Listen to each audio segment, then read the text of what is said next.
Middle east की फजा में मौत और तबाही का मंजर एक बार फिर गहरा हो चुका है।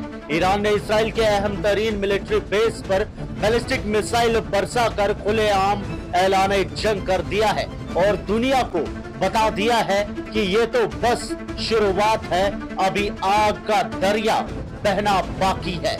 ईरानियन मीडिया ने एक खौफनाक बयान जारी किया है जिसमें इसराइल पर इल्जाम लगाया गया है कि उसने जनूबी लेबनान और बेरूत की गलियों को खून से रंग कर तमाम रेड लाइंस को राख में बदल दिया है।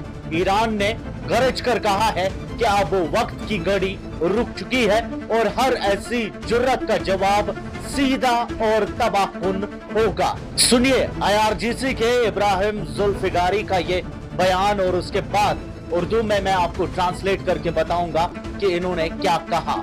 The aggressive Zionist regime, by repeatedly violating the ceasefire, has increased its atrocities against the oppressed people of Lebanon day by day, with the green light and support of criminal America and the silence of international bodies, and is committing war crimes by using prohibited weapons, including phosphorus bombs. Despite previous warnings from the Islamic Republic of Iran, the child-killing Zionist regime has crossed all red lines and by increasing attacks in southern Lebanon has targeted the Dahiyeh of Beirut. We had previously warned that if crimes in the Dahiyeh of Beirut expanded, we would strike targets within the occupied territories. The Zionist army must stop its attacks on southern Lebanon and the Dahiyeh. If they expand their attacks in that region or respond to Iran's action, they will face even more crushing and regrettable blows, and devastating attacks will be launched against the regime and its supporters, and victory comes only from God the Almighty. जुल्फिकारी कह रहे हैं अल्लाह के नाम से जो बहुत मेहरबान और निहायत रहम वाला है। जालिम ज़ायनिस्ट रजीम ने सीज़फायर के मुक़द्दस अहद को पांव तले रौंद कर अमेरिका की दरिंदा सिफत, सरपरस्ती और दुनिया की मजबूर खामोशी के साये में लेबनान के मजलूम लोगों पर जुल्म के पहाड़ तोड़ दिए हैं। फॉस्फोरस बॉम्ब्स जैसे जहरीले और ममनू हथियार इस्तेमाल करके यह रजीम इंसानियत का कत्लेआम कर रही है। ईरान की बार बार की वार्निंग के बावजूद बच्चों के कातिल इस दुश्मन ने हद से तजावुज किया है और बेरूत के दहिया इलाके को अपने मिसाइल्स का निशाना बनाया है। हमने साफ और बराए रास्त खबरदार किया था, अगर बेरूत के इलाकों में जराइम का ये सिलसिला ना रुका तो हम दुश्मन के मकबूजा इलाकों को दहलाकर रख देंगे। ज़ायनिस्ट फौज को अपनी ये दरिंदा सिफ्ती फौरन बंद करनी होगी।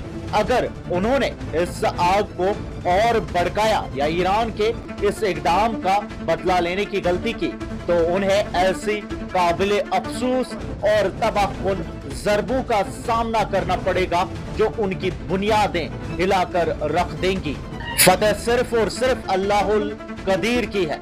IRGC ने धमाका खेज ऐलान किया है कि उन्होंने शुमाली इसराइल के रमत डेविड एयर बेस को अपने बैलिस्टिक मिसाइल से फूंक दिया है। हाइफा के करीब वाक़े ये मिलिट्री बेस वही मरकज है जहां से लेबनान की बर्बादी का मंसूबा बनाया जाता था। ईरान ने गरज कर कहा कि ये सिर्फ एक वार्निंग है, अगर अब दुश्मन ने कोई हरकत की तो ईरान का जवाब इतना वसी और खौफनाक होगा कि खित्ते का नक्शा ही बदल जाएगा। दुनिया भर में खौफ की लहर दौड़ गई है। शुमाली इसराइल की गलियों में एयर रेड सायरन्स की चीखें सुनाई दे रही है और लोग अपनी जान बचाने के लिए भाग रहे हैं। आसमान में मिसाइल्स की गूंज और जमीन पर धमाकों की आवाज ने खित्ते को किसी अजीमोशान जंग के दहाने पर लाकर खड़ा किया है। एविएशन की दुनिया में भी हलचल मची है। जहाजों ने रास्ते बदल लिए हैं और कतर जैसे ममालिक ने अपनी एयर स्पेस को महफूज करने के लिए इमरजेंसी हालात जारी कर दिए हैं। वहीं ईरान के पार्लियामेंट स्पीकर मोहम्मद बाक़िर कैलिबाफ ने तो ऐलान जंग कर दिया है। उन्होंने अमेरिका और उसके इत्तेहादियों को जायज टारगेट्स करार देकर सबको हिला दिया है। वॉशिंगटन को सीधी धमकी दी गई है कि अब बात सिर्फ गुफ्तगू तक महदूद नहीं, क्योंकि दुश्मन सिर्फ ताकत की जबान समझता है। IRGC ने खबर दी है कि ऑपरेशन ट्रू प्रॉमिस 5 को स्टैंड बाई पर लगा दिया गया है। मतलब ये कि बारूद के ढेर पर बैठी ये दुनिया किसी भी लम्हे फट सकती है। सीजफायर अब सिर्फ खत्म हो चुकी है। बेरूत की फिजाओं में उठता धुआं और तेहरान में होता इमरजेंसी का हंगामा, ये सब इस बात का सबूत है कि मिडिल ईस्ट अब एक ऐसी जंग की तरफ बढ़ रहा है जिसमें फतेह और शिकस्त का फैसला अब इंसानी हथेलियों में नहीं बल्कि मिसाइल्स के ढेरों में छुपा है। कयामत खेज मंजर तैयार है और अब सिर्फ वक्त बताएगा कि ये आग कहां जाकर रुकेगी। आपकी क्या राय है कमेंट्स में हमें जरूर बताएं। मजीद न्यूज अपडेट्स आप तक पहुंचाते रहेंगे। फिलहाल के लिए इतना ही, शुक्रिया।